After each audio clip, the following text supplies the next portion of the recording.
Hi friend, দেখুন আস্তে আস্তে বেরোবার দিকে আমরা রাস্তাটা বেরোবার দিকে যে রাস্তাটা আছে দেখুন, এই রাস্তাটা মূর্তি দেখে বেরিয়ে গেলাম। রাস্তাটা পেছন দিক থেকে আস্তে আস্তে বেরিয়ে লাইট জ্বলছে, লাইট জ্বললে অপূর্ব সুন্দর লাগে। আর একটা মূর্তি দেখে আস্তে আস্তে বেরিয়ে প্রসাদ দেবে। এবারে প্রসাদের দিকে খুব ভিড় হয়েছিল, প্রসাদ নিলাম।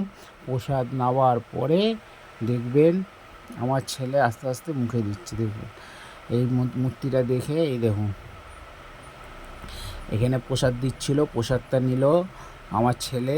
প্রসাদটা নিয়ে নমস্কার করে প্রসাদটা খেলো। প্রসাদটা খাওয়ার পরে আমরা আস্তে আস্তে বাইরের একটা চওড়া জায়গার মধ্যে সবাই মিলে বেরিয়ে গেলাম। বেরিয়ে যাওয়ার পরে তিনটে আপনার দেখবে রথ, তিনটে রথ করেছে। তিনটে রথ দেখে আবার নেক্সট ভিডিওতে আপনাদেরকে শেয়ার করব কি হয়েছে। এই বলে ভিডিও শেষ করলাম।